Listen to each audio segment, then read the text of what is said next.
Well, hey there. Glad you could make it. I hope that you have time to stick around and join the game. We're playing Cloud Empress, which is a system created using the Mothership rule set. Why don't we jump right in? Okay. Welcome everyone to the Playtesters. Today we will be playing an ecological, post-apocalyptic role-playing game called Cloud Empress, which is heavily inspired by the manga and film Nausicaa Valley of the Wind. While many books, TV shows, video games, films, and even role-playing games that use the mantra Ghibli-esque and even capture the whimsical tone of their films, it is where Cloud Empress stands apart. While there is indeed whimsy in this book, there's also a lot of dark themes of Hayao Miyazaki's work from Ghibli. And with the introduction out of the way, let's have our playtesters introduce themselves. My name is Meg, and I'm not sure who I'm playing tonight. We're going to find out together. My name is Christian, and I'm in the same boat. I'm Eric, and I'm going to be playing Mud Eel, the magician. My name is Emma, and I am going to be playing Rose the Pretty. Hey, my name's Bill. I'm gonna be playing Jer. My name's Jer. Some call me the Devil of Freno Bay. Perfect. Yeah. So as everyone heard, not every single player has made a character, which is fine, which means we get to explain and go through character creation together. So before we do that, let's go over the rules. In Cloud Empress, if you want to do anything easy or menial, you just do it without having to roll dice. But when you want to do something risky, that's when you make a stat check. You will make a 1d100 roll, and you will attempt to roll under your most relevant stat. If you roll under your stat, you succeed your action. If you fail, you take 1 stress, and your action fails to occur. If you're trying to endure or avoid misfortune, that's when you make a save roll. In order to make a save, you also roll a 1d100, and when you roll lower than your most relevant save, you succeed. And you avoid or prevent a bad situation from getting worse, and if you fail, yet again, you gain 1 stress. One of the most defining features, as you can see in Cloud Empress, is stress. So here are a few ways that you can gain stress. If you fail a check or a save, you draw your weapon, someone draws their weapon on you. If you inflict a hideous wound, you kill something you do not need to eat, you take a wound, you cast a spell, or you come face to face with a strange or terrifying entity. There are ways to erase stress, although it may be difficult to do it in this session, the players may try nonetheless. In time, erasing enough stress will advance player stats. So, here are a few examples to erase stress if a player is in a safe place. Sleeping peacefully, having an engaging or heartfelt conversation, eating a tasty meal, or spending a tranquil hour in nature, which you will not be doing in this session, to say the least. As you accumulate stress, there will be moments of particular horror, dangerous outcomes, and sudden surprises that could initiate a player to roll for panic. If this happens, a player must roll a 1d10, and if their roll is greater than their current stress, nothing happens. But if a player rolls under their current stress, they will be told what the consequences are for panicking. And here are a few examples of when to make a panic check. You roll a critical failure, which in this game is rolling doubles, and it's over your current your stat. And when you see an ally panic, you experience a devastating setback or loss. And when you see a grisly wound or inconceivable horror. And so for the final part of the rules, and the easiest part, and my favorite part of the whole thing, violence. It's short, it's simple, convenient, and quite deadly. In most cases, you automatically hit. In Cloud Empress, it's recommended you should expend every option at your disposal before using violence. So just keep that in mind. I'm not trying to discourage you from, creating a violent situation worse. But if your character dies, it's your fault. But so with that out of the way, let's go into character creation. So, except for Eric and Emma, which if you want to create a new character, by all means, you don't have to. But for everyone else, let's do step one. If you look on your character sheet, on the left side of the center of it, you'll see your stats. Thanks, Bill. But for stats, mind, heart, strength, and speed, what you're going to roll for is a 2d10 plus 20. And this isn't a 2d10 where you're making it like an 84. This is an 8 plus 4. And then you add 20.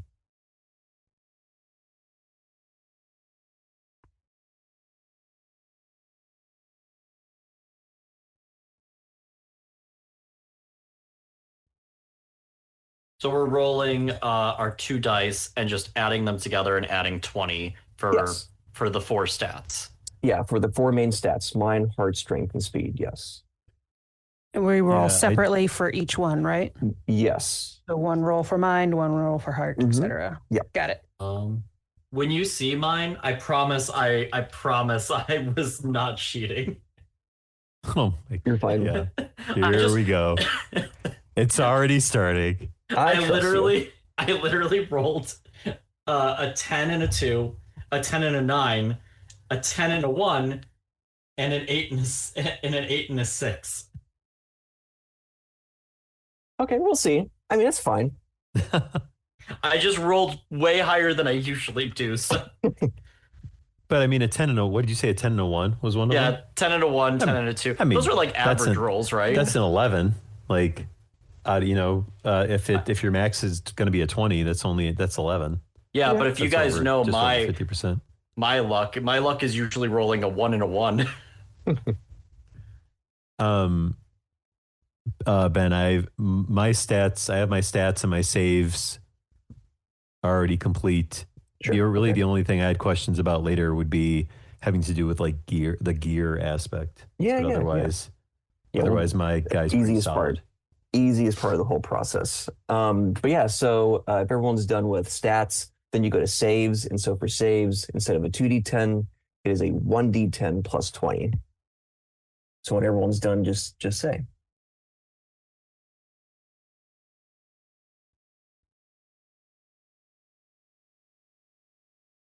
All right, I finished. Also done. Cool. Okay. So, so before we move on, let me explain what the stats really mean. So mind is pretty much kind of like your logical thinking. Your heart is basically, like magic. You're trying to use spells. Strength, obviously, pretty redundant to say, but if you want to move like, a relatively movable boulder, you can certainly try. And then speed, it's moving faster, or if you're trying to move from one hex to another on the hex map, you can do so when it comes to certain things like that. So that's pretty simple. Or if you're wanting to, evade from a combat scenario, you can use speed to get out of the way. So now let's go with the third step, finding your character's age. So I am going to do a house roll for this. So when you roll a 1d10, if you roll a 10, either pick old or re-roll.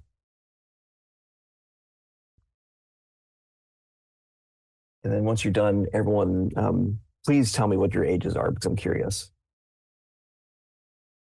I rolled a 5, so I'm full grown. Okay. I rolled an 8, so I'm old. Right. There's a lot of old people in this group. I am also old. I was gonna ask, like, is there no way for us to choose which one we want to do? Is it always rolling for them? Let me guess, you want to be teenage. What? I never said that. If your heart is set on a certain age, go right ahead. Yeah, I was hoping if it was all right with you Mhm. to be a teenage character. Yeah, yeah, go ahead. Like just on the cusp of being full grown because I don't like playing children. Okay, Your good. experience is going to be more traumatic Mhm. than those of us that are old that have been around a while. Good. Yeah. So, if you happen to look at your ages, they do actually come with modifiers with them. So, if you're teenage, your heart gets a plus 20, but your mind gets a minus 10. If you're full grown, you get a plus 20 in speed, but your heart is minus 10. And if you're old, your mind is plus 20, but your strength is minus 10.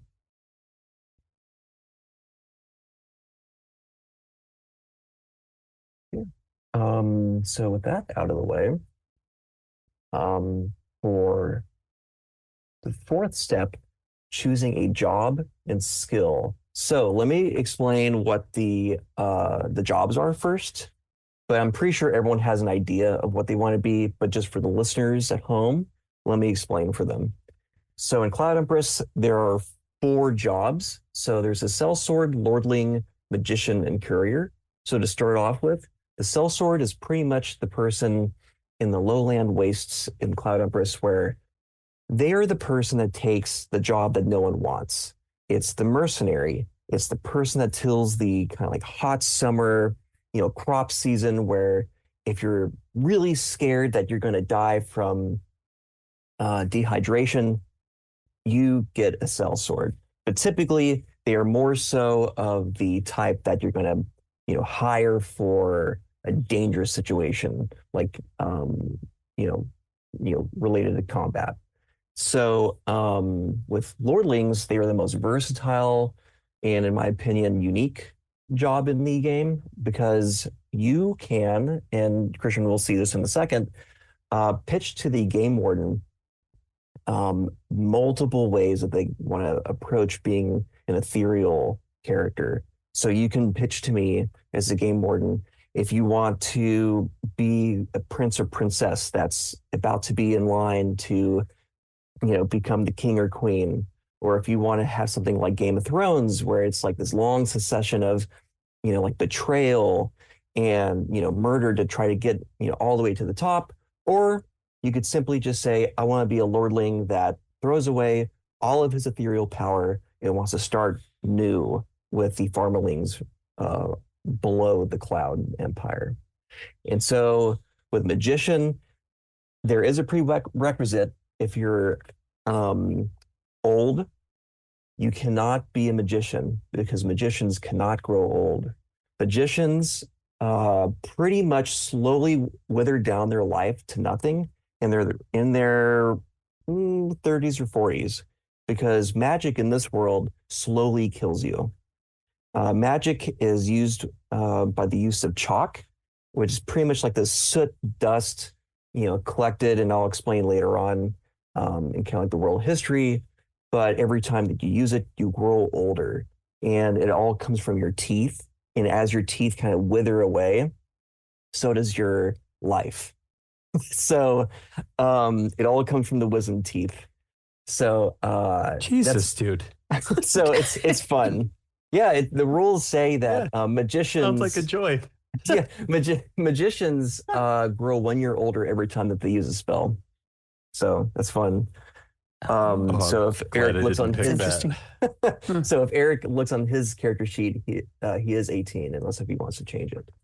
So every time he uses a spell, I will ask you to kind of like bump it up a year, and so only I will know which age is the one that you perish. But so for the last job, courier, that's pretty much the individual in the lowland wastes where you were the last bridge of humanity in this post-apocalyptic Earth. You were the person that delivers the mail, the parcel, the ever-growing, present, most important equipment to keep a village or a city alive. You were that person that is kind of like the beacon of the world.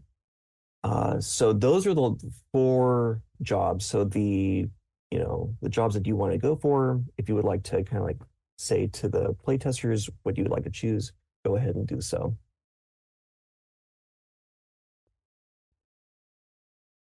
Well, Jer's a retired courier. Don't you know? I did my time. So literally fresh retired, matter of fact.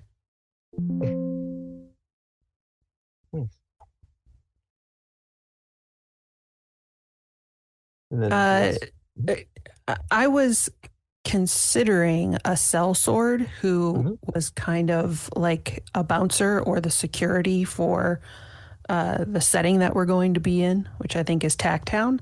Yeah.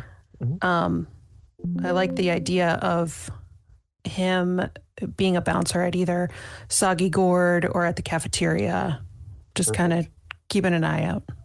Nice. Cool. And my lordling is a guy who believes that he will eventually be the rightful king of everything, and that he is so incredibly charming and everyone loves him because everyone has told him that his entire life.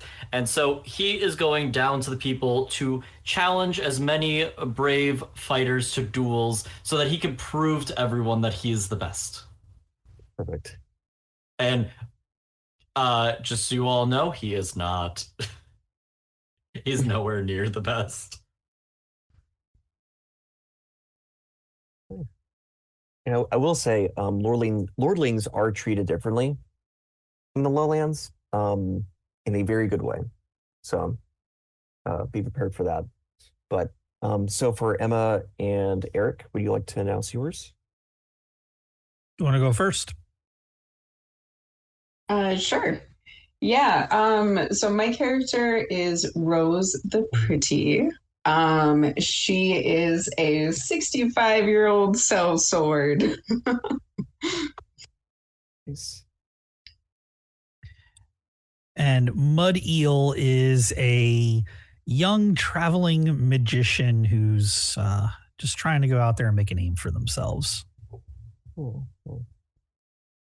Nice. Okay. So now that we have the job, let's go with your skills. So when you look on your character sheet, you should be able to see underneath your jobs.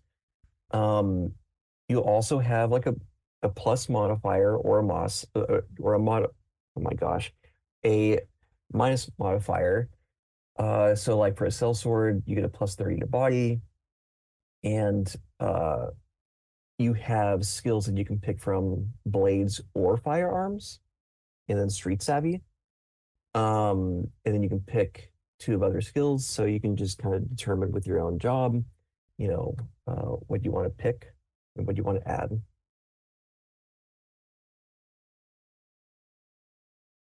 And if you have any questions about any skills, I can answer that.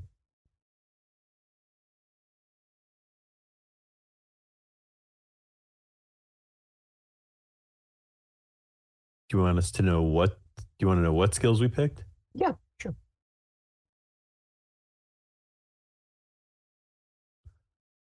Firearms, history, and scrounging.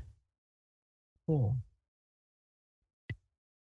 I took mysticism, street savvy, spellcasting, and chalk collecting.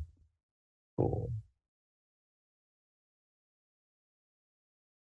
And then for you, Emma? I have blades, street savvy, acrobatic, and history. Great.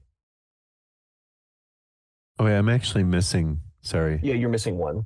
I'm missing 2, actually, I think, according to my math, unless I did it wrong. You should have 4. Yeah, okay. Well, did I get I didn't get a skill elsewhere, huh? Okay, I got ahead of myself then. That's fine. Tinkering. Cool. This is the last one. And let's see, was it Emma that needed to explain yours, or are you still choosing? Nope, I got mine all picked. Or Let's see, Meg. Yeah, I think I'm going to take blades with street savvy, animal handling, and I think wrestling. That's good. Let me My guess. friend, my Cats. friend. Yeah, awesome. And so to explain skills and the purpose of it, skills are used for rolling with advantage. So advantage means, let's just say, for example, Meg wants to use wrestling. So you would use let's see, it's a risky move to wrestle someone. Let's just say at a bar, right? You're trying to quell a confrontation. So you use a strength stat check. So you just what is your stat number for strength? 29. 29. Okay, so Mhm. you would have to roll a 28 or below, which is not a good chance. But so that again, that's why it's risky. But here's the thing: if you're trying to wrestle someone using your skill, what your advantage is rolling your 2D or like 1D100 twice, and you take the better of the two rolls. Oh, So you're nice. encouraged Okay. to do what you're really good at, and not encouraged what you're really bad at. Gotcha. Yeah. Okay. So now that we got that out of the way, the fifth step is with each job, there's a table with different backgrounds and gear. So what you're going to do is roll a 1d10 um, for your job, and I will say on the book they begin page 13, or I guess 14. So let's just kind of go down the line. So for Meg, can you roll a 1d10? Yep. Okay. 9. 9. Okay. So the last thing that you were doing was chasing off Imago from a breadbasket farmstead. And to explain people what Imago are, they're giant cicadas with human-like faces. So it's a really it's a really terrifying monster. Um, and so what you were doing last is a really good conversation starter whenever we do start playing the game. So now that you've rolled a 9, your gear is all in this big paragraph. So you have full armor, so that's 7 AP, and you're adorned with farmerling markings. So pretty much on your character sheet, you're going to write down in armor 7. Yep. And then you're going to be putting under wearing, you're going to put adorned with farmerling markings, however you want to like put it in there. I know it's a limited amount of space. And then what you're holding is your military rifle, and you'll put in there, it does 2d10 damage for long range in 3 rounds. And then for the other remaining spaces, you'll put the yellow order of broken bread sash, traditional braided hair, and then 2 ears of corn, 2 servings. Is there anyone else that would like me to go over what theirs with them? Yes, Yeah. please. Okay, yeah. So yours is courier. So let me get there. Okay, so can you roll a 1d10? Yes. 4. 4? Okay, so the last thing that you were doing was delivering rare thawing medicine from the rust bucket. So pretty much like a rust What bucket. kind of medicine? Sorry. Delivering rare thawing medicine. Okay. Got it. Okay. So for your armor, it's humming living armor. So for your armor, put 4. Okay. And then for, let's see. Ooh, interesting. You don't get a weapon. So don't worry, there will be opportunities to get a weapon, believe me. But you do get a simple instrument, a sack of farming meal,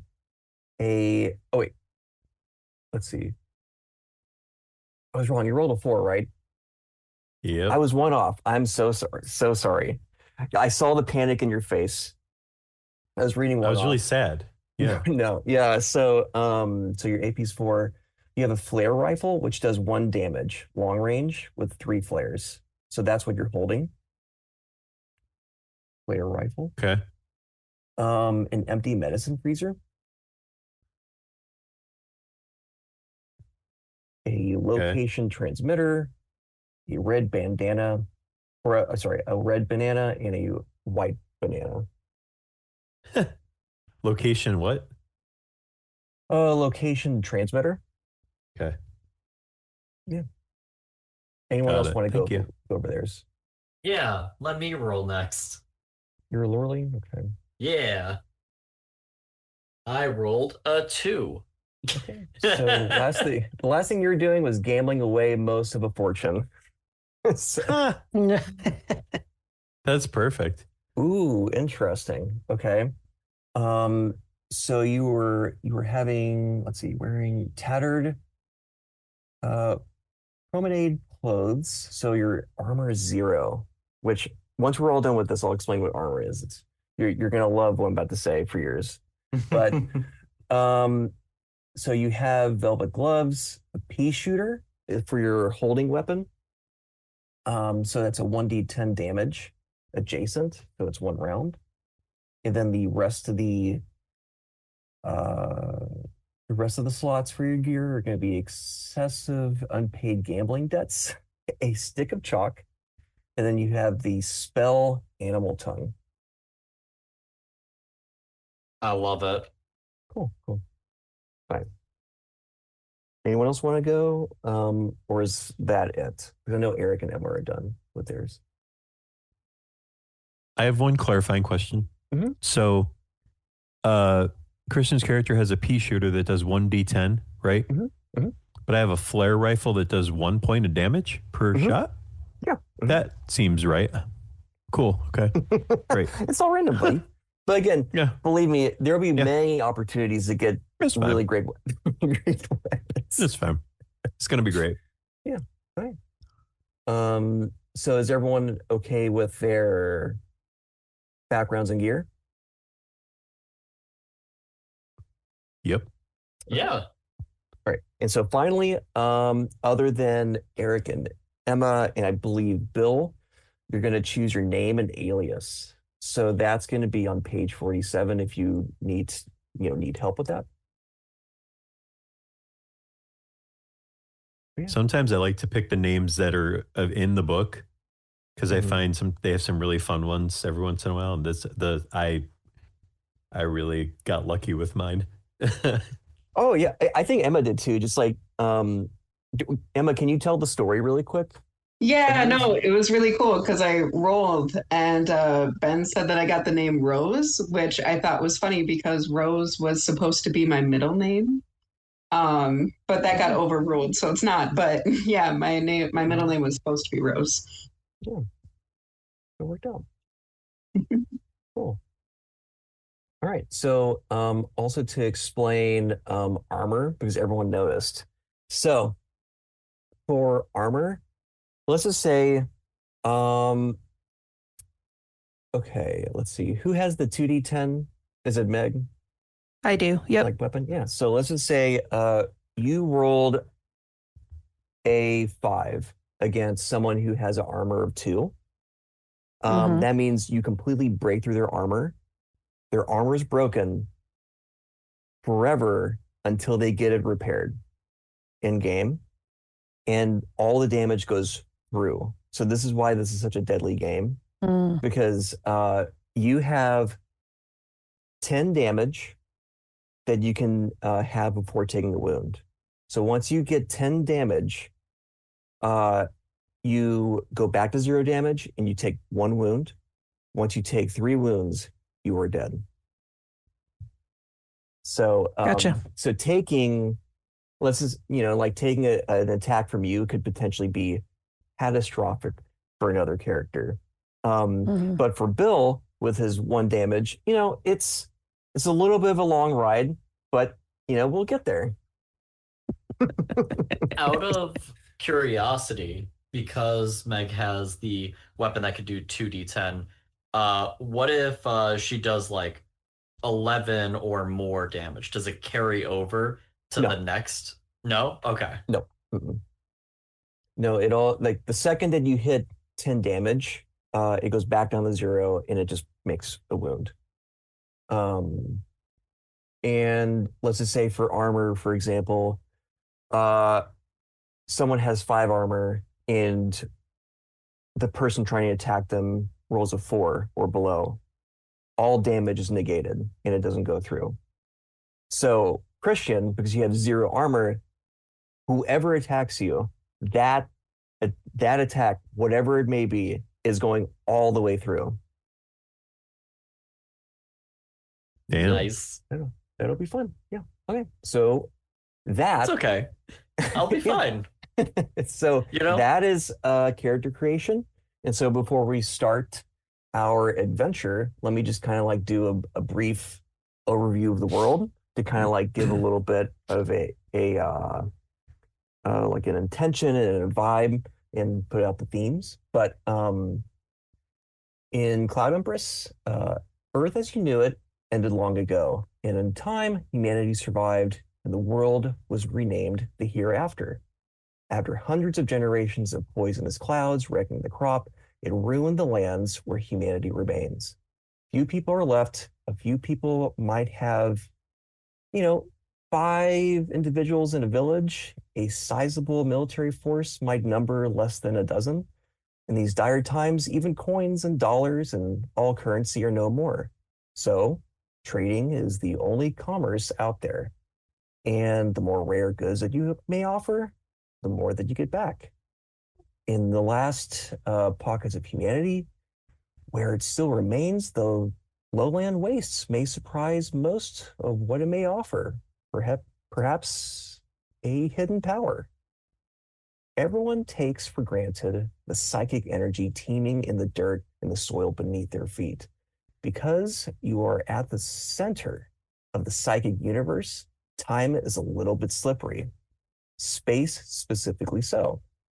And things all pretty much like all within cousin realities kind of like share a unique space and horrific entities and things that may help or hinder the players in the hereafter. The chalk is the gateway for it all. It is a miracle drug that makes magic possible. Chalk is made up of the bones and wisdom teeth of humans, of all who consume this magical resource. So, the farmerlings, including you, the players, pretty much like have this power in your bodies that sit in your bones. It is no wonder why the imago, the giant cicadas with human-like faces, go to great lengths to devour you and your bones. So in spring, they rise from the depths and feed upon the bones of the offered dead. A few hundred imago are usually spotted each summer, but every 100 years, the century brood rises. This is when thousands upon thousands of imago claw their way up from the deep soil and reduce what little civilization still remains to rubble. But something unexpected happened. The century brood appeared 7 years early. And so in the summer of the century brood comes the arrival of you, the 29th expedition. Your mission is to find the Cloud Empress. She has been taken by the imago to the land of the dead. And so the expedition to find her begins. All right. So let's start the session out by starting you all in the largest city in the lowlands called Tacktown. Pretty much this is an environment where the farmerlings, which are kind of like for their namesake, they till the ground. It's a huge wheat valley. It has all these crops and potatoes and apples and strawberries. And it's protected by these big, gigantic plasti steel ring walls. And pretty much there's not a lot offered when it comes to social, social buildings in this environment. So basically, you have an infirmary, you have a scrap yard, you have a bar. And this bar is where we are going to start the players off. So I could imagine all of you are drinking, you're playing poker, and you are, kind of coming together. You all know each other. So maybe this is a moment for you all to explain what you've been doing last and kind of, catch up.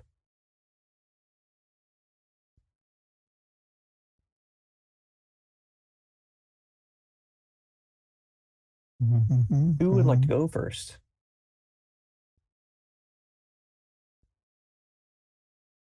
I think Gord, the dragonfly, is going to slam several pints of ale or whatever it is that this bar serves on the table, and is continuing his story of his last adventure. Yeah, so I took that Imago's head and I just chopped it right off. Got the job done. Took care of the breadbasket farmstead, and they gave me this shiny new armor. Do you like all the different little like dandelions that are painted on it? And I got this new fancy sash. It's got some pockets on the inside. Don't tell anybody about the pockets, so. But I'm just gonna drink until I can't see straight anymore. And in response to this, the lordling, who I have named Aiden Onwil Allen Arten Aldores the Eighth. Aiden has his head like down on the table. He's like, "Oh, well, good for you. I just lost a fortune because I drew a dead hand in poker. I thought for sure that I was going to win."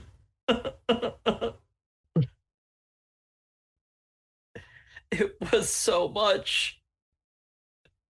And you do see kind of like the barkeep. I do want to say this is called the old plank. And so this old plank, bartender kind of comes around and is like, well, you are able to still pay for your drinks, right?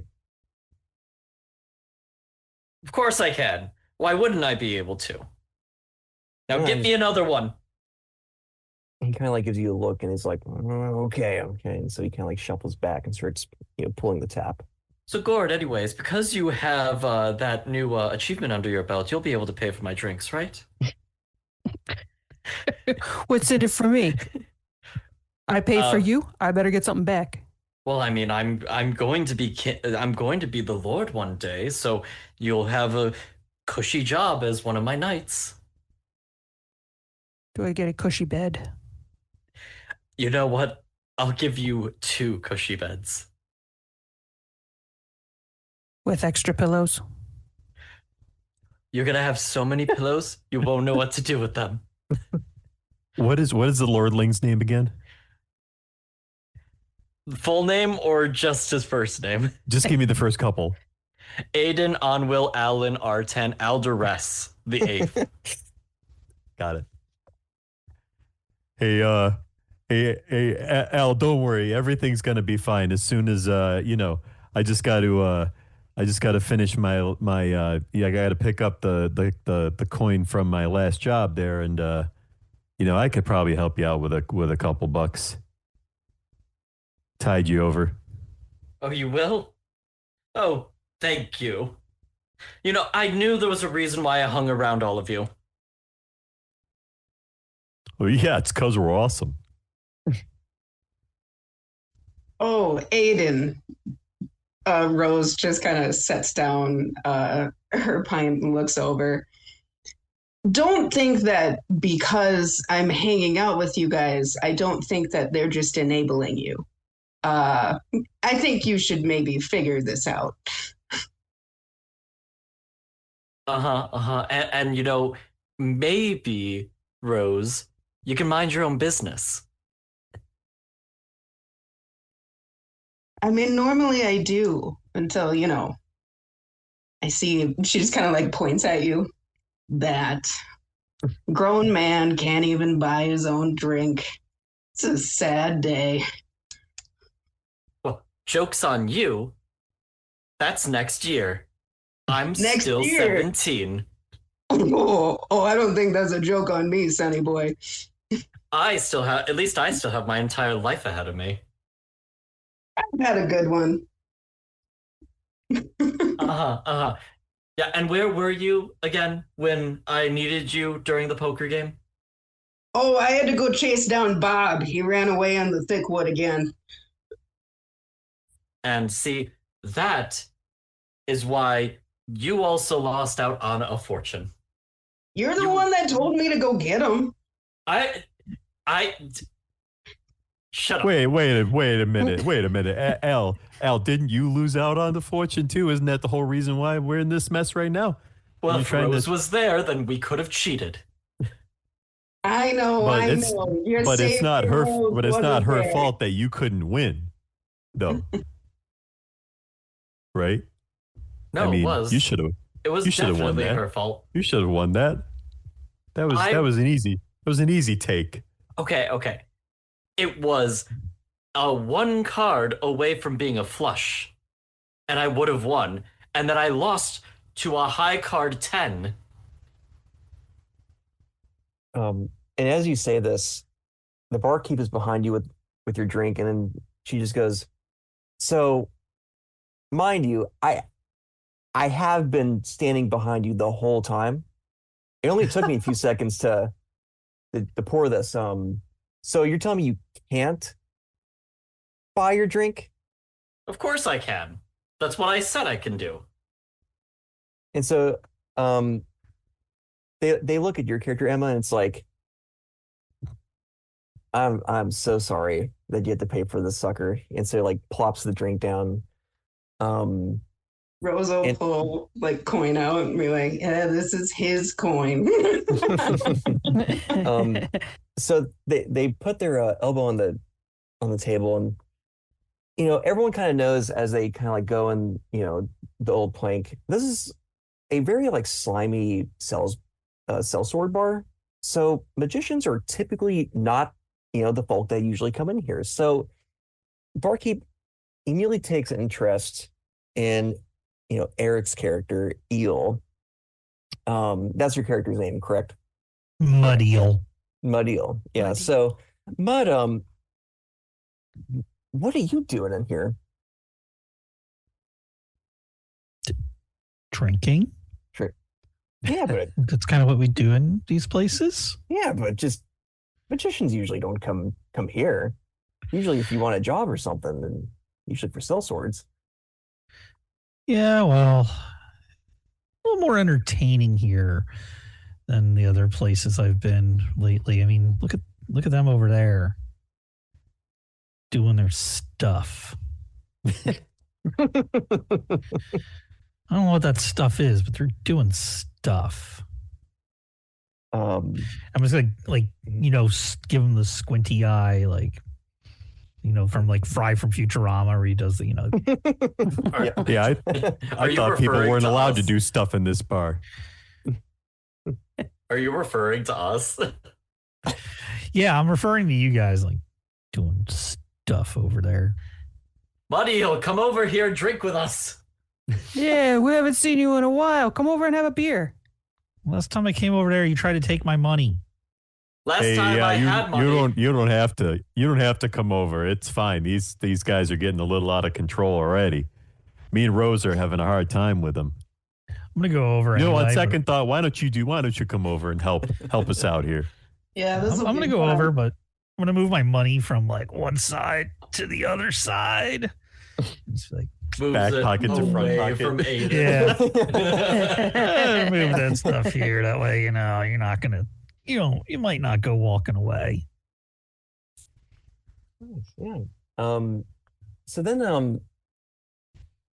as the barkeep kind of like goes away, you do see kind of like the head of the Sellsword Guild kind of like come to the table and just go, Everyone. I heard about the Cloud Empress. I really can't believe it. So you all are really gonna go and try and find her? Ain't Yeah, nothing to what it do but to you do think? it. Yeah, and so No better way to Um, prove myself. yeah, Besides, yeah, this is a quest worthy of me. yeah, and so kind of like the guild individual, named Frog Dog, kind of like it's in the book, I love it. kind of like leans in and goes, I've heard a rumor about her. I don't know if you've heard it, but I heard if you do good deeds for her, any wish that you want granted, she grants it. So I wonder, you know, do you all have any wishes that you feel like you would want to be granted by her? Like I know mine. Like I'd want to stop trying to like. No offense to the cell swords at the table, but I don't want to be in this horrible chum of a bucket. I want to be rich and get out of this place. I want to be up in the clouds. How about you all? I want a pair of pants I never have to wash again. Well,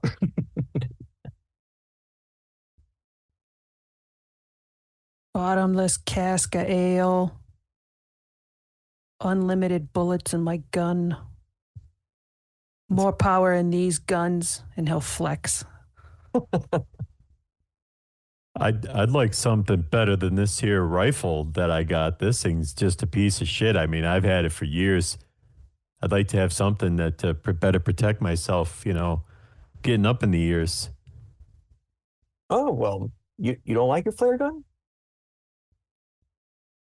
I mean, no, not particularly, no. Well, you want to trade? What do you got? Well, and so you kind of like see this big bandolier, like this is, it's basically a guild president, for cell swords. So it's, they have quite a few melee weapons, but you do see at the bottom this kind of like rusty revolver at the bottom of this thing. And they go, I'll take that a flare gun from you if you add in a little something else to this trade, if you want this revolver. I mean, on the outside, it doesn't look so hot, but how's it shoot? Oh, works perfectly well. It's just, it's been used quite a lot by more. Does some damage, huh?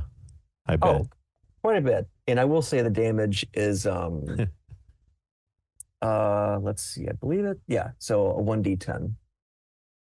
That's easily a solid D10. And then if you wanted to like fire every single like all the barrels at once, it's a 3d10. Damn. Mhm. Well, I mean, what are you thinking?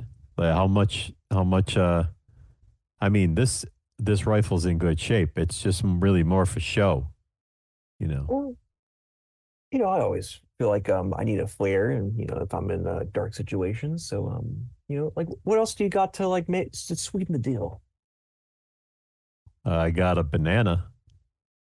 A banana, Yeah, I got a red one. a red banana. Yeah. We serve those at the bar, right? Oh, is a white? Would you rather a white banana then? How about both?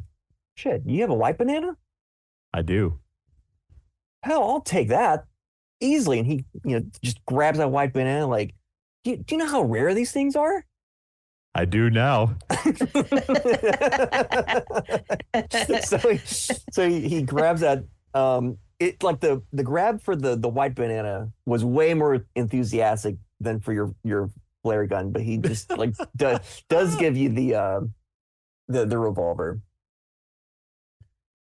All right. See you Yep. later, white banana.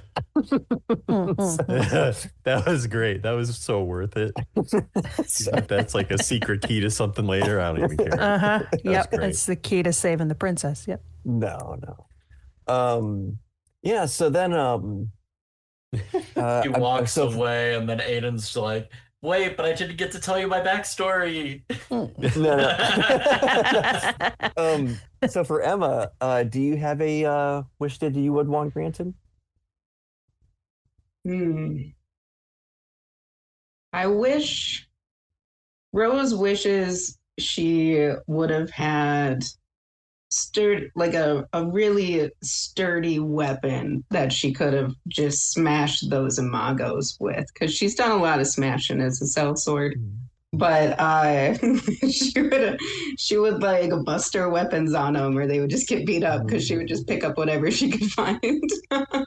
I will say, you going into that sellsword bar, killing a imago, everyone knows about that. So you do have like a pretty good reputation. So I think that wish, if you tried hard enough, you're golden as long as you survive. But um but then this guild president, as it like she like very, very like enthusiastically just like protects this white banana and like puts it in her vest. And it's like, oh, never thought I'd see one of those. Okay, well, you know, uh I think I happened to hear that the bean barge is actually, just right outside, like waiting for you all to, like to go in and go on your adventure whenever you'd like, just but if you want to order more drinks, by golly, I'm not going to stop you. And so what she's referring to is the quickest way to get to the land of the dead is to take something called a bean barge. So it's this gigantic kind of like aircraft that's it kind of like lifts up in the air with these huge gigantic like water tanks that are shaped like beans, and it's kind of tethered to the ground with this big gigantic like plastic steel cord hooked on to this like foundation at the base of Tacktown. um so if there's anything else you would want to do in this bar, you can, but if you're all ready, we can go and try to board the bean barge. Roll that beautiful bean barge footage. Roll the B-roll, the bean roll. Nice. So let me actually send this in the group chat. So I'm sending you all, and this is actually in the core rulebook, a map of the bean barge. Just for visual reference, you don't need to use it to play this adventure, but sometimes for visual learners and visual people, a map might be useful. But as you all go out of the old plank bar, you are actually greeted by a kind of like fidgety individual. They have these kind of like really just tethered, ratty blue jean overalls. It's this young, lively individual. They have almost like goat horns with pale skin. And when they run towards you, you can tell this is a socially awkward person, because a typical person wouldn't run with their fists up in the air and kind of like shuffling towards you. And as they get closer, you see this kind of like dirty little apron. And as they get towards you, it's like this really ear to ear grin, like smile. They go, are you all ready to board the bean bar? Are you are you our oh, I'm sorry, I'm getting ahead of myself. Let me introduce myself. I'm Small Onion, and are you all the last to board the bean barge to go to the land of the dead? Yes, I believe we are. And so she kind of like looks at all of you, but then focuses on Aiden. And she shuffles to Aiden. It's like, oh, a lordling. I've never actually seen you, or it's not you specifically, but I've never seen a lordling other than 5 minutes ago. But it's exciting. I've never seen a lordling before. You usually are not in the lowlands, but it's quite exciting. And like in their nervous like little antics in that moment. They're like, oh, I don't know what to do in this moment. I've never Oh, actually seen. yes. I know. I'm so amazing, and I'm the best thing that you've ever. Wait, you said that there was another one? Oh, well, uh, there are actually two, but I've lost There's one. two? Well, there is two, but sorry, this is my first week, and you're my first passengers, but somehow I've lost one of the passengers, which is a lordling, but the other lordling, yes, they're well, I actually don't know where she is either. I don't. They're in the ship. I can assure you that, but you would be the third. Well, we could just leave the one to be lost, so we don't have to worry about that one. Oh, well, I don't know about that. Yeah. We can leave them to be lost. And so they're like so fidgety. They're like, well, Aiden kind of like bulldozes through it. Yeah. They're lost. Okay, we don't worry about them. well, can I take your luggage? And I look at the little like goat horned lady. Is she? You said that there was like dirt on like just the apron, Yeah, and everywhere else looks like fine. yeah, pretty much. Okay, he's like, yes. Make sure it doesn't get dirty. Oh yes, of course. I'm also quite sorry about this. It's just sometimes it gets a little dirty in the bean barge, but I'll make sure your accommodations are quite clean. But I will say for everyone, there are no weapons allowed other than in the stowaway in the lower deck. So if everyone could please give me their weapons, that is the captain's orders.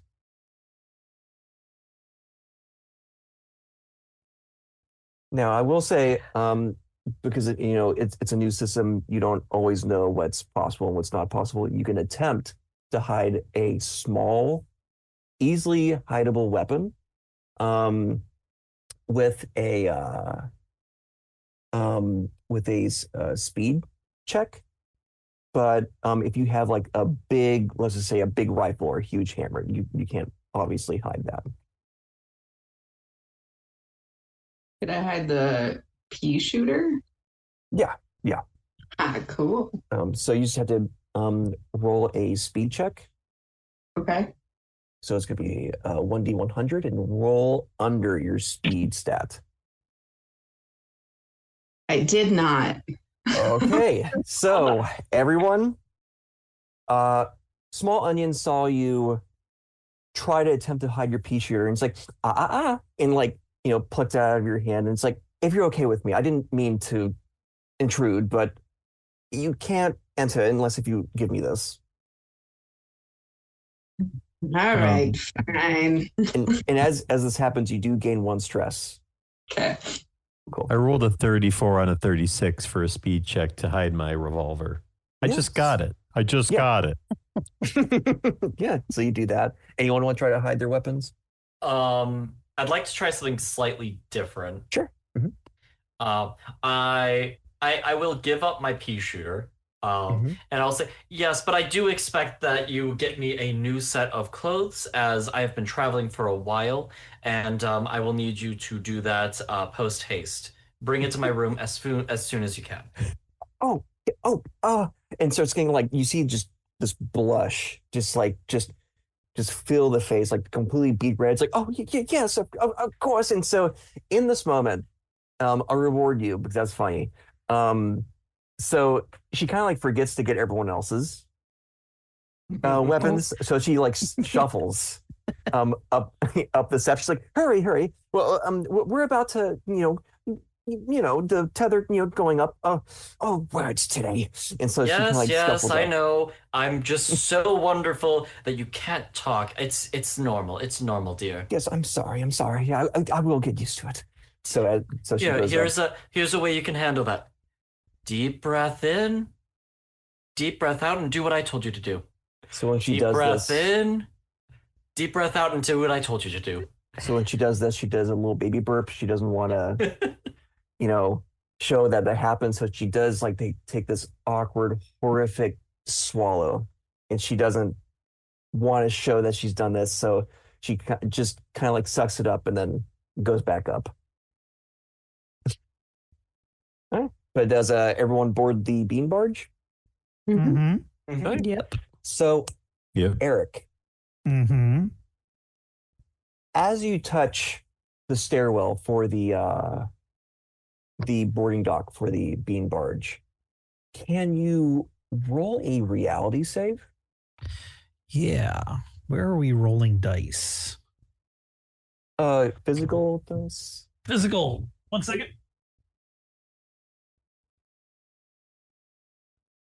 Where is it? Ah, there it is. Get to use this thing again. Use it to make character. Gonna use it to play the game. One of those little cubes that has a die on every side. And this is the Cool. Tarask. So we need a 2d10 roll, correct? Yes, it has to roll lower than your reality save. 1 and 1. That is most definitely lower to my reality save, I believe. Probably. Let's so. go. Yeah. My reality is 47. So if it's an 11, it's definitely. And it's a less. critical success. It's the first critical success in your first roll. So, exciting. So, reality saves and saves in general are usually meant for avoiding kind of like sticky situations under intense pressure. But for reality saves are a little bit special because, especially for magicians, you get a little bit of a peek into cousin realities. So as you touch the bean barge, you get a vision of when you look up, the barge is engulfed in flames, and your friends are deep within this thing screaming. And you see just a swarm of imago around. And then pop, you're back. I don't know if you communicate this to everyone as you go up or we keep it in. No, I'm gonna be like, hey, that was pretty weird. I saw a bunch of imago after I touched this thing. Yeah. Okay. You say that out loud. Yeah. Wait, Imago? Where? No, not here. In my head. Oh, thank God. Wait, is that a bad sign? It could be. Maybe it's nothing, but it could be something. We'll see. We'll see how this works. But it could be something. I don't know. Probably nothing. Rose Gord, I do request that you stay by my side at all times. As my bodyguards.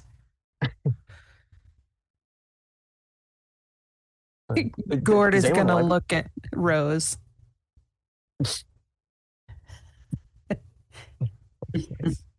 Cool. And so as you all kind of like go up the stairs and you're kind of like nestling and kind of like the railway of the exterior of this bean barge, it does actually kind of like honk. It's like almost like a shipping container kind of like horn. It's huge. Everyone can hear it for a few miles.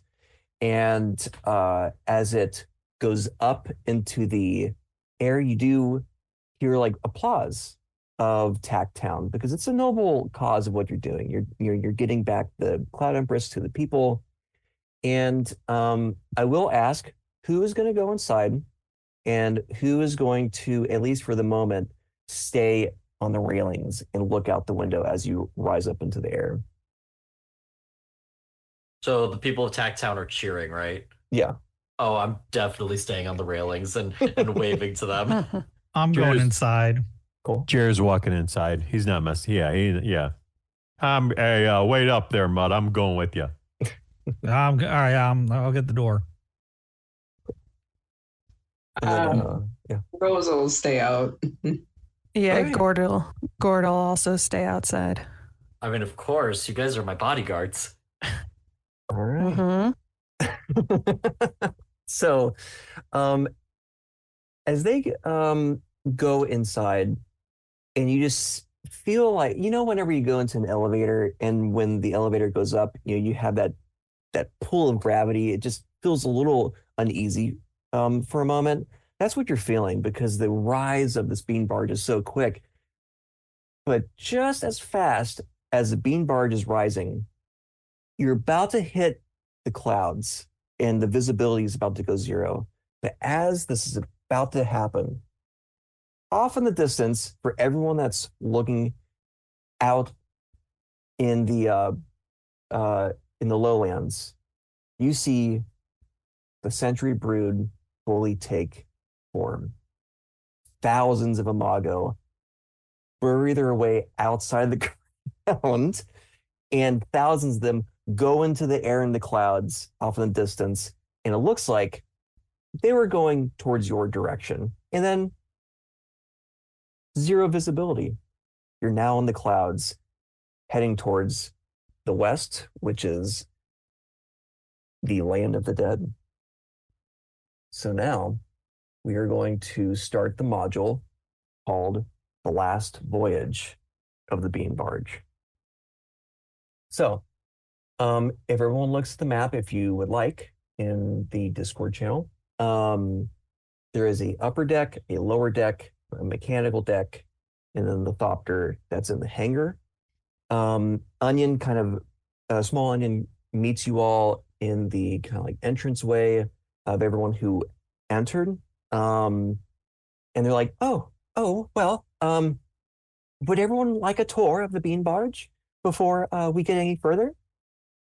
Out of game question, did we see the two of us that went in, we didn't see. Nope, we didn't see that happen, right?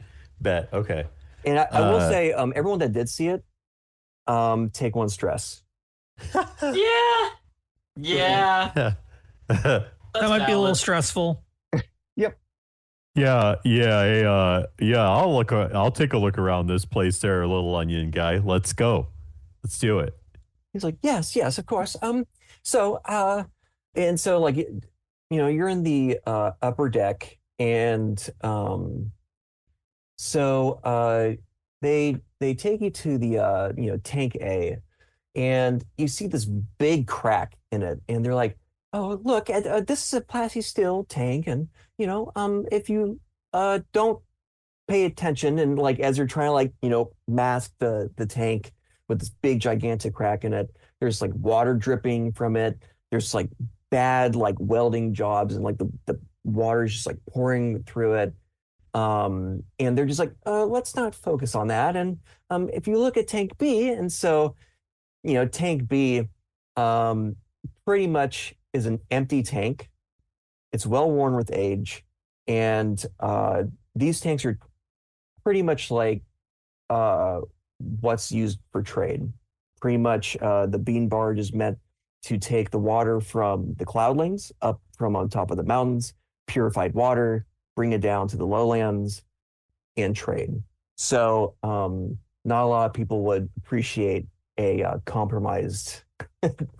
Hey, you ever thought about, maybe you put the stuff that's in this one that's leaking over in the one that's not leaking? Maybe just switch it. That might be a good idea. And so you see Small Onion just go, looking at each one, he's like, well, that's quite the suggestion. I don't know why the captain didn't think of that, but I will make that suggestion quite quickly. Thank you. I mean, aren't there bigger onions on this thing? Maybe the big onions can help the little onion do this thing. Oh, well, Small Onion's my name, sir. We're not quite onions, but I will say I'm the first and only mate of the captain. It's just me and the captain, and obviously the passengers. So it's just me. So it'll probably be me. It's just the two of you? Yeah, of course. It's just the two of us. The captain is quite busy, and he's quite attached to the ship, literally. But as he kind of says this, let me go back to the other group. How do you all react to the Imago coming up? All right, so how do we get off of this? We should get inside. We should tell someone. Yeah. Mm-hmm. Yeah. Aiden the Third, follow us. I'm the 8th. Hey, you got an upgrade. It's Aiden, Anwil, Al, whatever. And I follow him. Yeah, amen. Let's go. I'll pat him on the back. Nice. Yeah. So as you kind of like go in, you see like the middle of the tour and like beyond the tank A and tank B, uh be like behind them where Small Onion's about to go next, you see the bridge. And the bridge is going to be where the captain is. So Small Onion, as you all kind of like barge through the door, he's like, "Oh, welcome all, welcome. How about I give you a tour of the bridge where the captain is? He can introduce himself."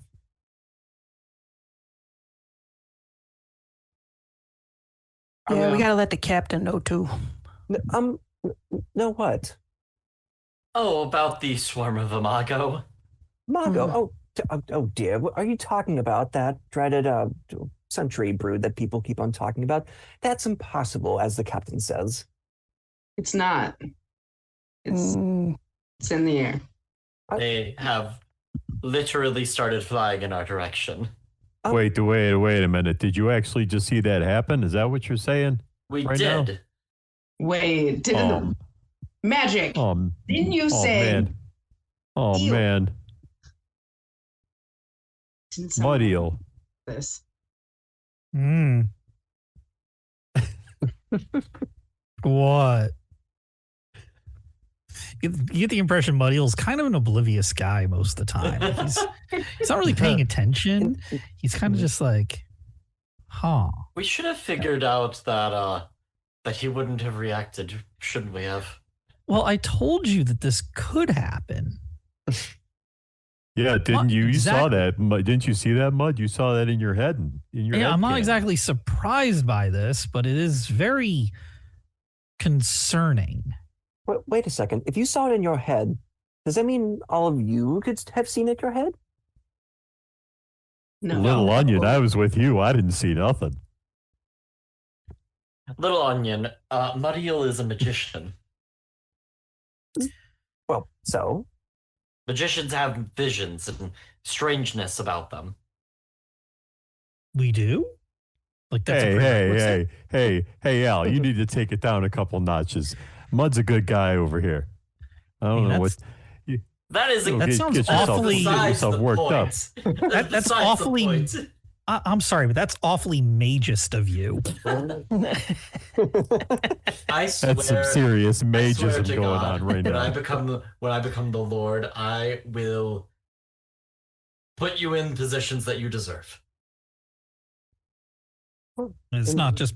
Nope. so then Small Onion's like, well, let's table this discussion for later. And if you could just not, and he's like whispering, or she's whispering, and she's like, if you just could not bring up this century brood nonsense.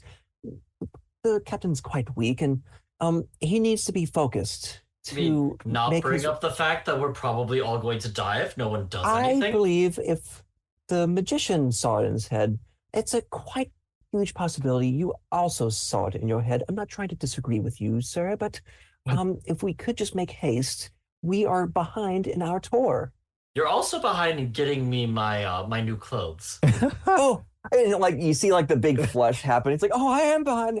And like, he starts like running towards the bridge doors. And so you see like this kind of like really like thick plastic steel door, and you have this big lock, and so it's like and like airlocks out. And so when it opens up, it's this huge like ordeal to open it up. It takes Small Onion just like a lot to like her feet are like pushing and like sliding on the steel floor, and as this opens up, and so you see the captain kind of like steering the egg yolk, which is basically the steering wheel, but visually it just looks like an egg yolk. So you see the captain kind of turn around. There's something odd about the sight of this captain. The captain is extremely old, has robes, looks visibly weak. And as he turns around, you see this big hole in his chest with all these mechanical tubes and mechanisms coming out. And his back has all these mechanical tubes coming up and around him, going to the ceiling of the bean barge, connecting him to the actual barge itself, and he goes, "Oh yes, so the last members of the expedition have come to save the Empress. I'm honored to have you aboard." Hey, so there's those things are down on like below the clouds right now. What is? The things. What are they? The Imago. The Imago. Imago. Yeah, those things. The Imago. There's Imago all underneath the clouds, Captain. That is such a crock. And you see like Small Onion like doing this kind of like angry face, just like having the hand over the face, just like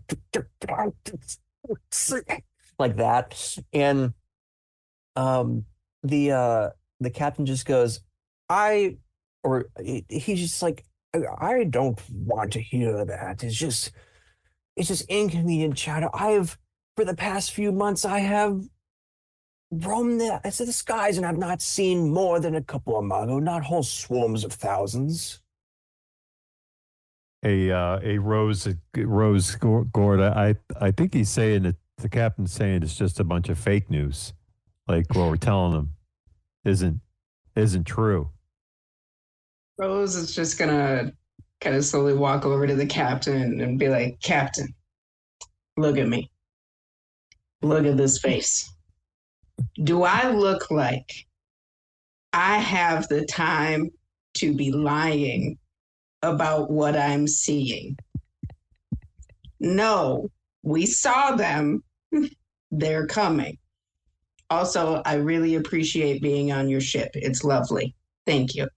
And then she'll just get crew. Those tubes look well kept up there. That's a nice configuration you got going on. Everything looks tip top shape, except for that tank up on the upper deck there. That one's a little bit rough for wear, but I wouldn't say rough for wear. It's going to be easy to repair it. it leaked on my face, Captain. Purified like right water. Wouldn't right you here. want that? Wouldn't you want that?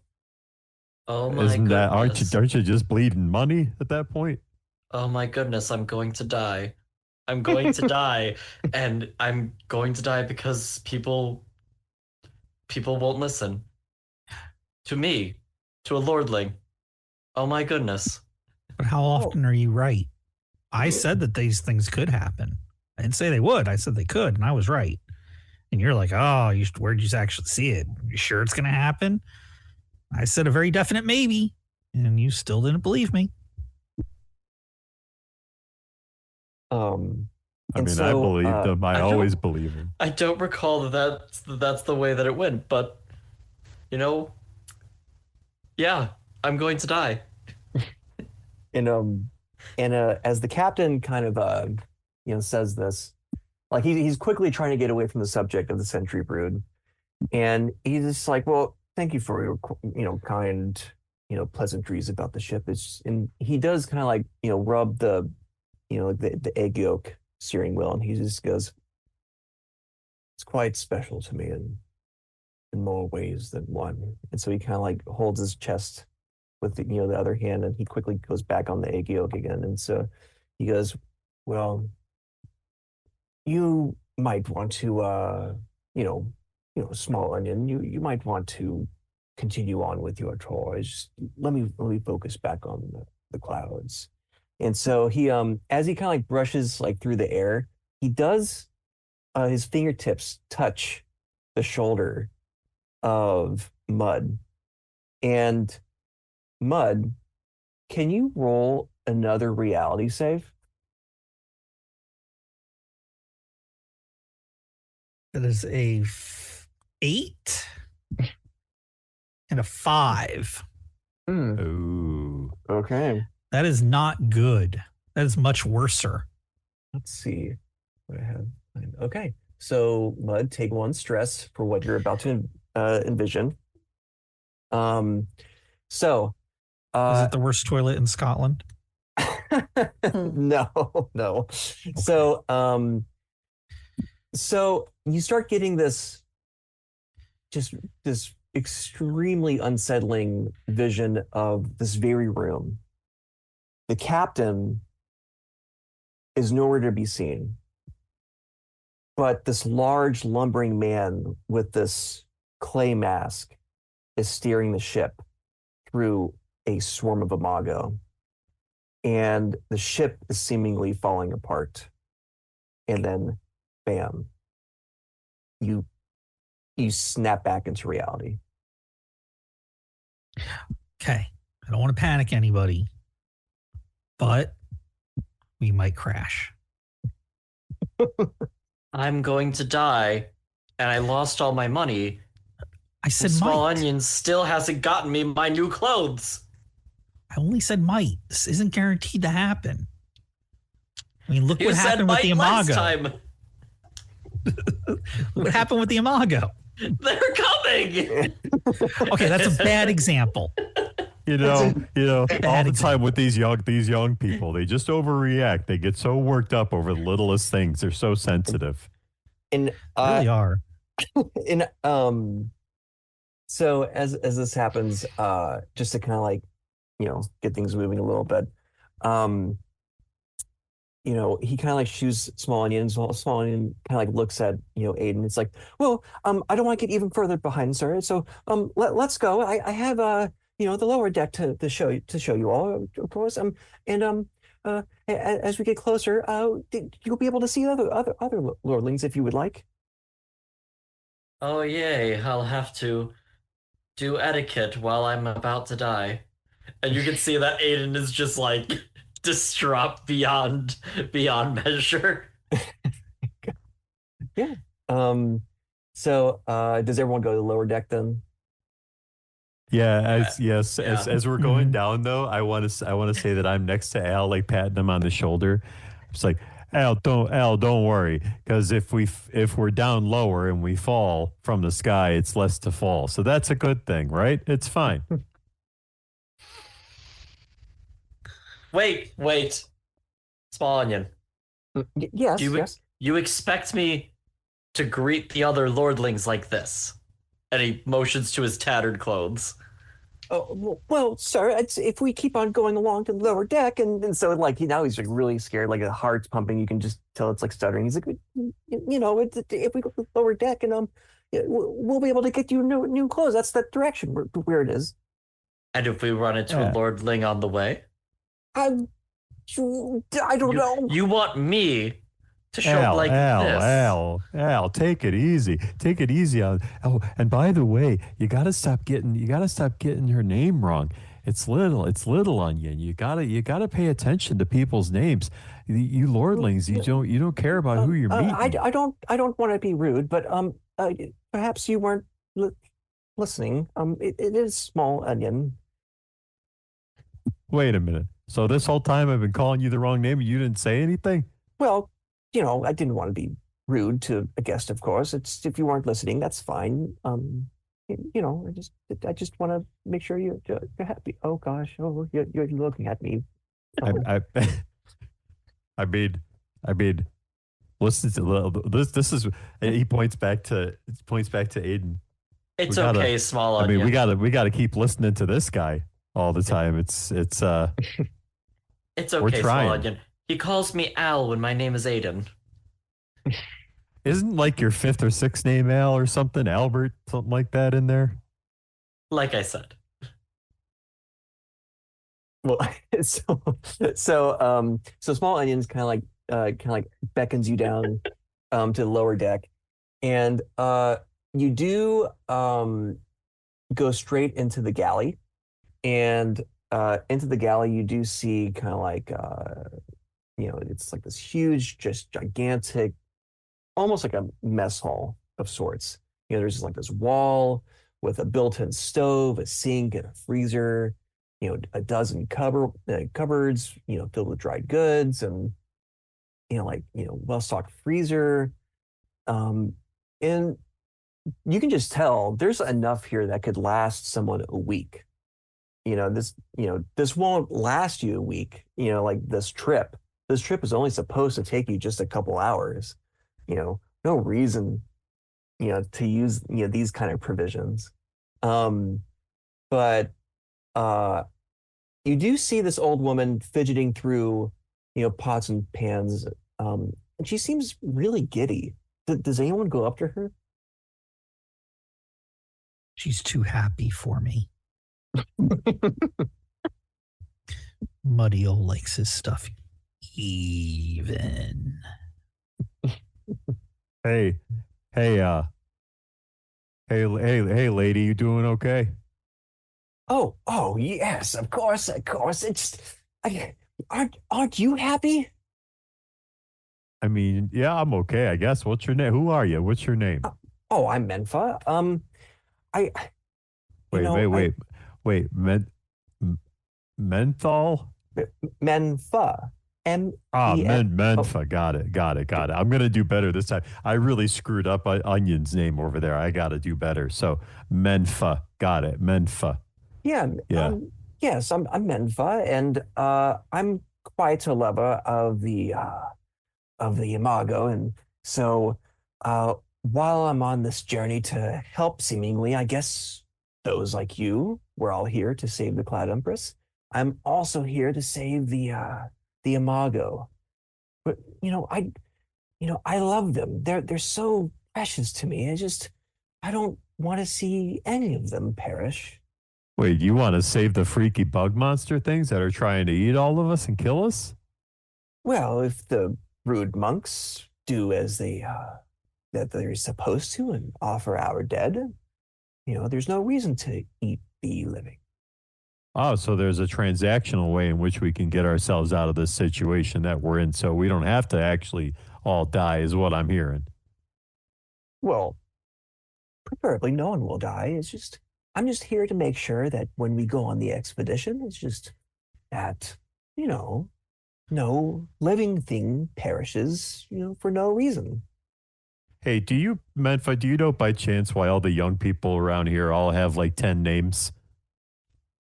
It's a new generational thing. I just don't understand. These young whippersnappers, it's just, they had to be fancy and new. I don't know.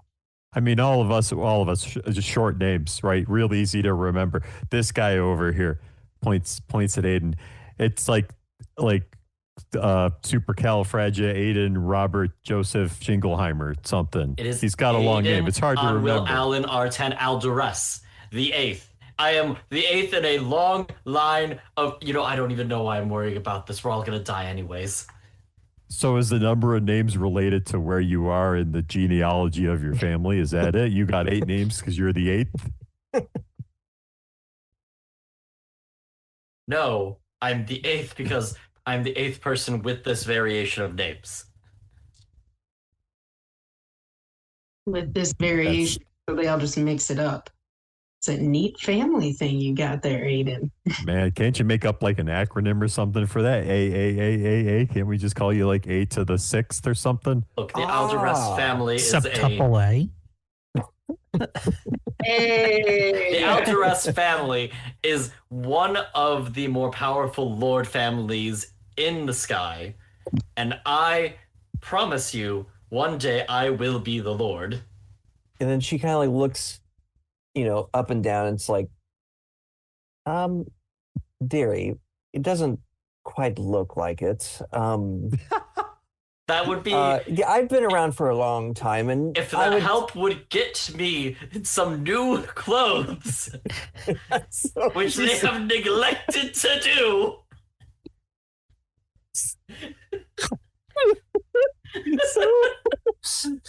So Small Onion finally freaks out and says, "Oh yes, Ben. of course. Let me just go get it." And so just like starts scurrying off, just like But then Menfa is just like, this reminds me, why don't we have short names like this old bloke over here? He's not much of a talker, and she points over in the corner of the galley. And almost like in this dark corner is this like brooding, tall, brawny man, huge muscles, just clenched fists with this clay mask that's like cracked near the mouth. And she goes, This is my partner of sorts. His name's Genmo. You're not going to get a conversation out of him, like I said before, but he's here to help me with making sure that The Imago aren't harmed. Hey there, Gizmo. Nice to see you over there. And so you just hear him just go, "My name is not Gizmo. It's Gizmo." Oh man, I did it again. Gizmo.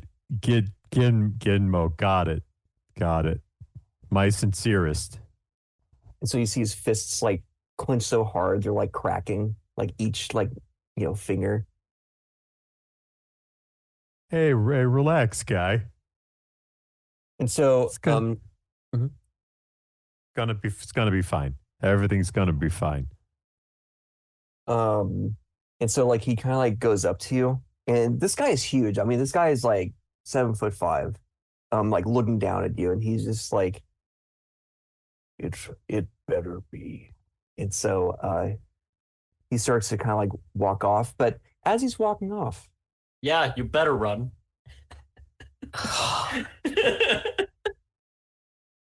okay, Roll for I had initiative. to. Yep, I had to. exactly. so Yeah, Christian. that'll show him, right, Chair? Christian, he stops and like looks over his shoulder, and you just hear Menfa just go, "Oh dear, you've made a grave mistake," and she like books it out When of he the. looks back, Jer goes like this and slides out of the way of his view and slinks over by whoever's closest, whether it's Mud or Gord, it doesn't matter. Rose doesn't matter. He's just like, nope, I'm noping out of there. Mm-mm. So he just goes, "What was that, pipsqueak?" Yeah, I said, because my friend here is so strong, you better run from him because he would mess you up. He looks over to you. Who, me? He's like, "Yeah." Oh, hey there, big guy. Ginmo, right? Yeah, Ginmo. See, I got it right that time. I remembered. All due You respect. were just telling me that it was Gitmo or something when he I'm turned not. around. I'm not with this guy. He's the rich people. They always lie to you, right? They always try to take one over on you. It's true. It's true. Yeah, that's what he's doing right Do now. I look like I'm rich? Look at what I'm wearing. And just listen to his voice, right? He talks. Let's say he's fancy, right, Look at Rose? Right, Look right, at his Rose. tattered right? clothes. Like, there's Yeah. no way that I'm rich. Like, can't even- Rosie knows. Rose knows. Yeah. And so as this happens, you do see Small Onion rush back, Aiden, with let's see. With some armor. It wasn't just normal like clothing. It's actually armor. See here, Gitmo Onion's getting him some stuff because he's all Small special. Onion. So he can't even get her name right. And so as like Small Onion's about to go through the doorway, the whole bean barge jostles and goes up and down, and you see Small Onion go up in the air and like slam into the ceiling, and the armor just goes, it's like comically explodes all over, the hallway. And Oh boy. So, time to unveil one more trait of Aiden. He's gonna try and run under Onion to break her fall when she falls back down. Oh, okay. Yeah. Okay. He is a pompous asshole, but he also does care about when people get hurt. Okay. Yeah. Can you roll a speed check for me? Oh yeah, I'm awful at these.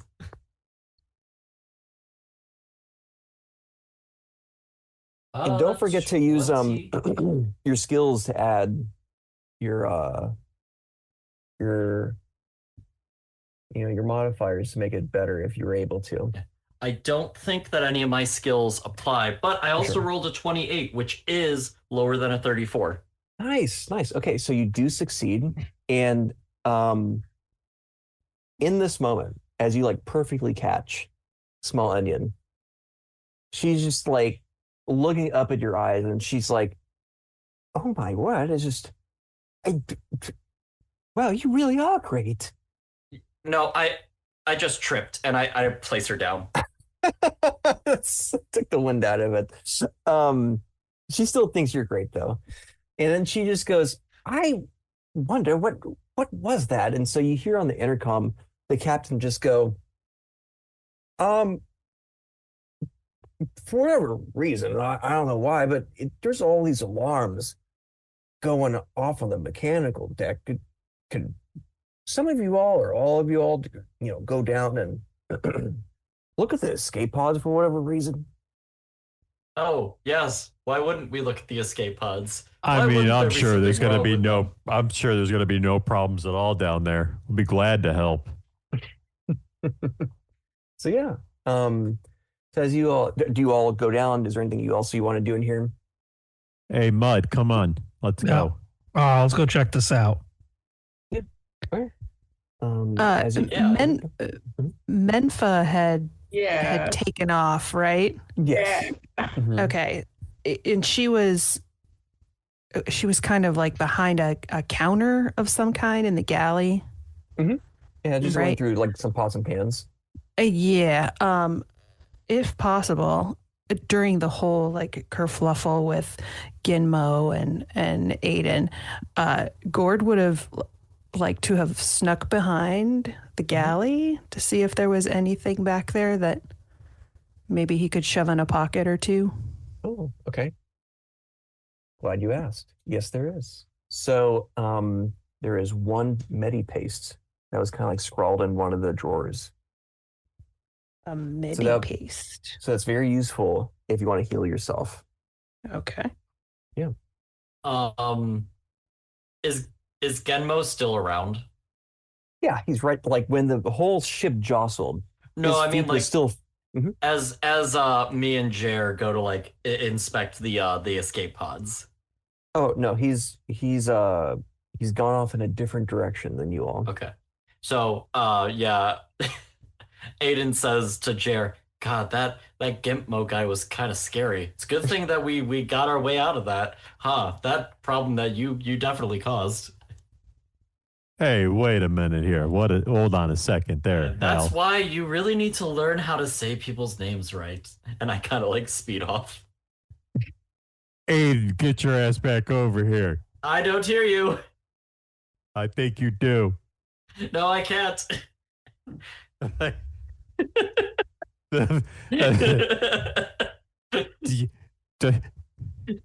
You know they called me the Devil of Freno Bay for a reason. Don't get me pissed. And so you hear like as you're like going down the stairwell, Small Onion does kind of like look at you, Jared, and he's like, so what bay are you talking about? Oh, did I say that? I said that out loud again, didn't I? Yes, just out of curiosity, what are you talking about? Yeah, Freno Bay. What's Freno Bay? That's what I'm the devil of. It's my nickname. It's like my little zesty something extra that I tell people about myself. And as you say this, Small Onion is just not listening to you. She is looking out the window of the stairwell because it's kind of like this clear plastic that you can kind of like see through to kind of like the bottom of the lower deck and the ceiling of the mechanical deck. And on the ceiling of the mechanical deck, when you look out, Small Onion is looking at one of the escape pods and the terminals, and it looks like there's glass shattered. And Glass Onion, or like a Small Onion, just goes, "Well, I'm sure there's nothing wrong. Of course. Let's go down. Let's go down." And so, Small Onion is going down. Do any of you all react to that? Yes, of course. Why wouldn't there be anything wrong? It's not like everything else has gone wrong today. Today's been a good peachy day. I mean, giant bug monsters, problems with the ship. It's a good day. I mean, you're so melodramatic, kid. You really you gotta take it down a couple. Yeah, you're not dead yet. It'll always be worse. You could have stubbed your toe. Ah, that hurts like a son of a bitch. Mm-hmm. I'm surrounded. I'm not gonna say it out loud. I'm not gonna say it out loud. I'm not gonna say it out loud. Say what out loud? Oh no, you're fine, small onion. Oh, you said my name right. Oh, I'm actually quite proud. You must respect me. Okay. So here we are. And so like she kind of like looks at this kind of like big platform with all the escape pods. She's like, the captain wanted us to look at the escape pods. I don't know why the alarms are going off, but um if you don't mind, here's escape pod one. And so you see like escape pod one, and the terminal is smashed, and the terminal like has glass on it, and it's like shattered. In the pod itself, um, there's something odd about it. There's just no lights on inside. Hmm.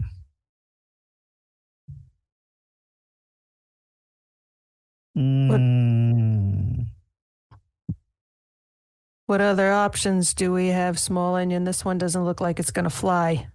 And she goes, if you look at the second one, and she's like, oh, and it's like the whole little hangar bay for the second escape pod is completely just missing. And she's like, that's not good. Oh my gosh, I have to tell the captain this. Captain Sailor will not be happy. He spent a lot of time getting these bought. Oh no. Okay, let's move on. And she like looks at the third and fourth escape pods, and she's like, okay, well, these are here. Thank goodness. They're ancient, but they should work. Hey, Al. Now we can confidently say we're all gonna die. Oh, you don't say.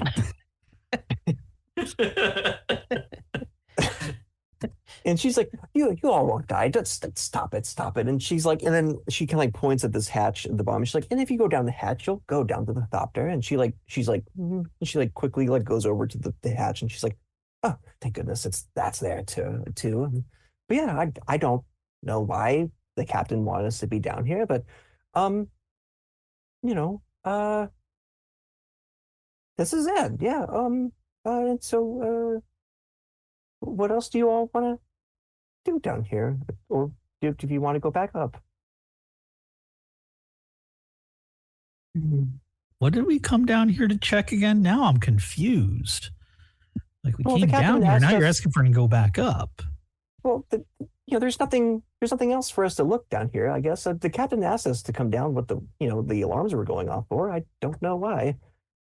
And as Small Onion says this, the first pod that was dark, you do smell this kind of like foul stench coming from inside of it. It's almost like something that you always smell like from death. And all of you are used to this smell of like a rotting corpse, right? But that's not the worst of it. The whole pod starts to like rattle and shake and move.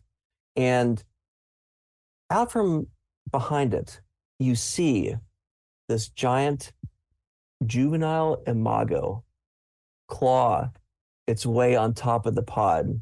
And you just see like its face open up, and this human face is looking at you with its eyes staring daggers at you, and you see its mouth just like doing this almost like fish action, just like going up and down. And you just see Small Onion just go, oh my word. The Sentry Brood. It really is here. How do you all react to this thing?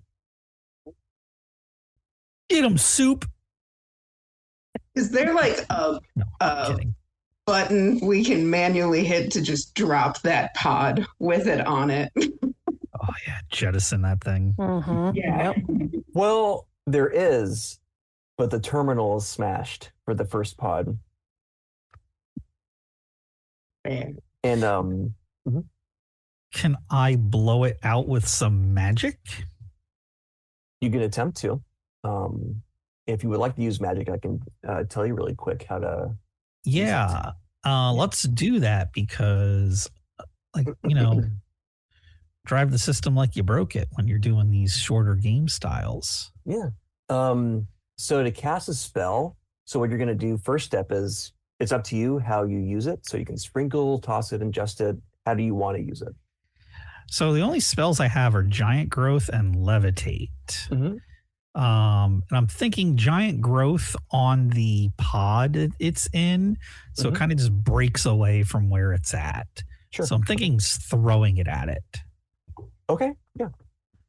So you're going to recite the spell's words audibly, and your character does. And so before you make a heart check, take one stress. And now you're going to make a heart check. Okay. And that is a 6 and a 3. Oh. My heart is a 48. Oh, okay. So it's a miscast. So. Oh no. So let's go to the miscast table. Do you have spell casting to help improve the roll? Oh. Yes. I then should. You can, if you do. Yeah, if I you have can spell casting. Yeah. So if you want to apply that, roll it again. And if it's a better roll, take it. That is a 2 and a 9. Okay, cool. Yeah. So so you do succeed in that, correct? Yes. Okay. My 48 was it. My scores of 48. Cool. Okay. So as you use this spell, before I have you explain how you use it, everyone audibly hears your teeth slowly erode just a little bit. It's like this little bubbling noise, like almost like those like little pop rocks that you can hear in your your mouth. Yeah. So that happens, and you feel yourself just get a year older. So how do you use the spell? I say a wimble, a wazzle, get the hell out of here. And I wiggle my fingers at it. So what happens to the pod? Hopefully the pod gets large enough that it just breaks free of its housing and falls. Yeah.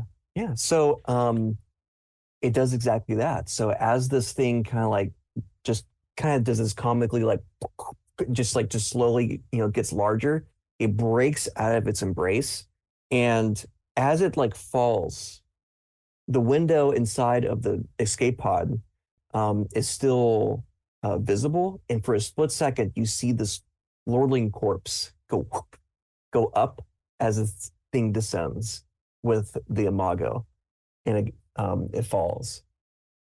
And we'll play for a few more minutes, but so as that kind of goes down, Small Onion goes, so everyone saw that, right? So what? We found the other lordling. So Yeah, there's Wait a missing minute, wait. lordling. So where did you put Wait- our wait a minute. guns? Wait a minute. So you didn't believe us when we told you that there was an army of these things outside. Now all of a sudden you see one, so now you believe it. That's what I'm hearing. Yeah. Well, I've never actually seen one before, and so it's just the fact that they're here in the lowlands. I just don't understand. It's just it has to be that Century Brood, and So as this So Small Onion, more important things. Where did you put our guns? Oh, I put it in the where did I put your guns?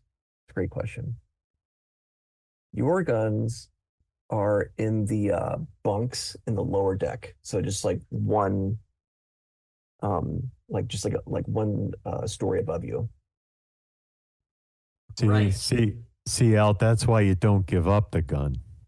And so you're going to go and grab those for us, yeah?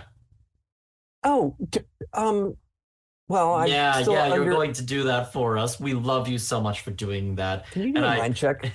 Okay, yeah. Is there anything I can use with this? Um Any I skill that you, yeah, go on. any skill that you feel like would be relevant, you can pitch to me.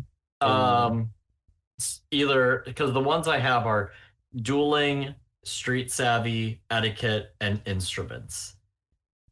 you can I use would street say savvy or etiquette. It's just the way you role play it will be kind of the determining factor. okay.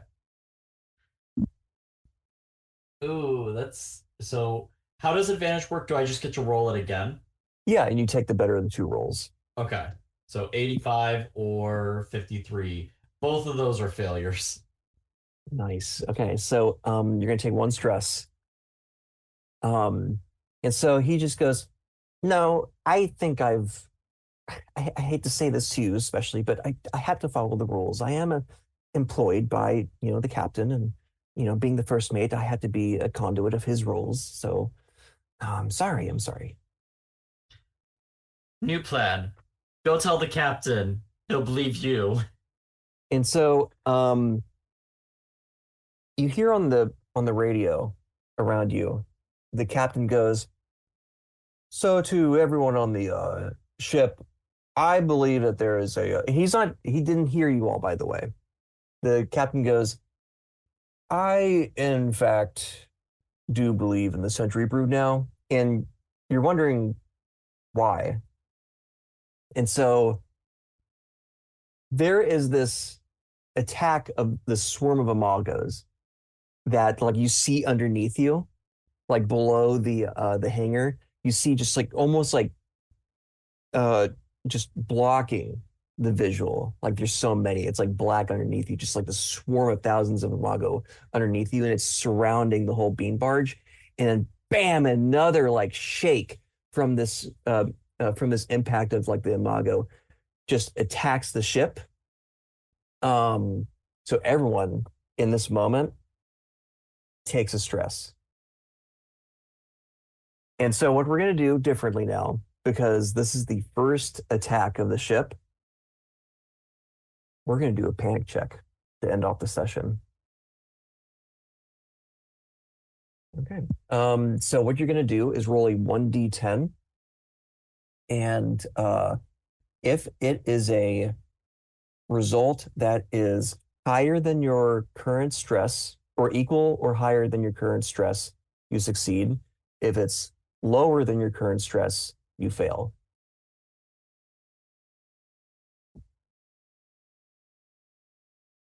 Ooh, sorry about that. Yeah. You're good.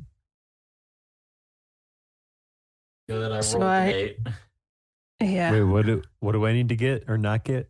So if you roll equal or higher than your current stress, then you succeed. If you roll lower okay. than your stress, you fail the panic check. Oh, I'm great. Okay. I failed. Okay. Kind of hard to get lower than a 1. So let's just go down the line. So for Bill, you succeeded, right? So you're good. Correct. So you did not panic in this moment of stress. Emma, did you pass or fail? I succeeded. Okay, great. Let's go to Meg. Nope. I had 2 stress and I rolled a 1.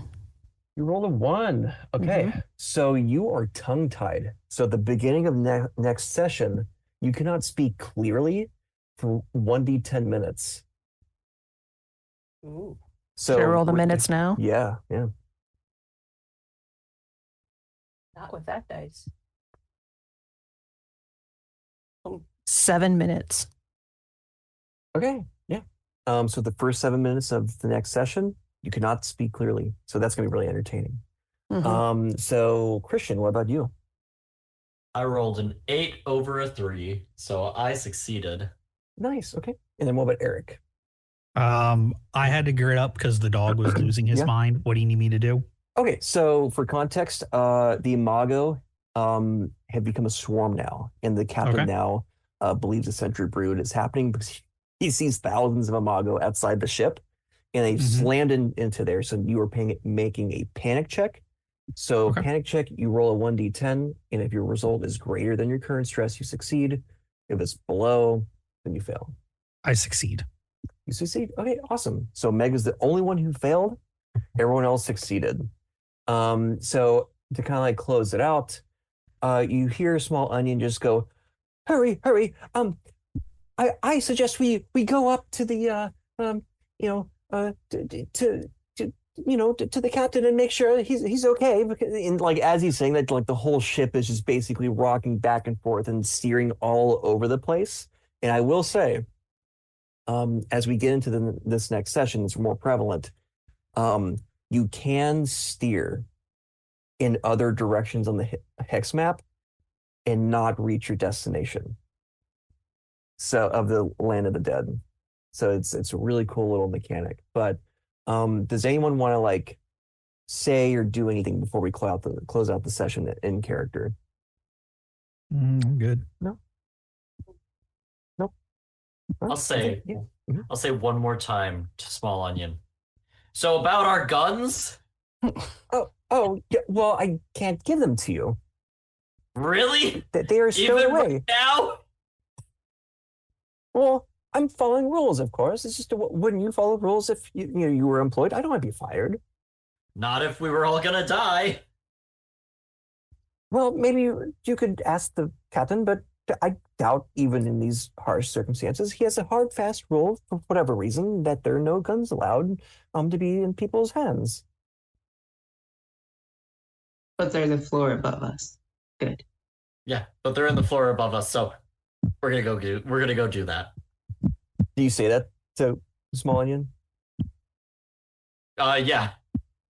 He's like, well, I guess I can't stop you. And then he looks at Jerry and it's like, well, and then looks at Emma's character and it's like, and then looks at Meg's character and it's like, just sees all his muscle, and then like looks at Mud Eel and it's like, yeah, could take him. But no, can't really stop anyone from like going up and like getting their weapons. But yeah, so we'll stop the session there. So you all are going to get your weapons. We'll start from there. Well, hey, thanks for coming to play this ecological science fantasy Cloud Empress. You know this was only part 1, right? Can you come back and play more next week? Great. See you then, and thanks for joining us.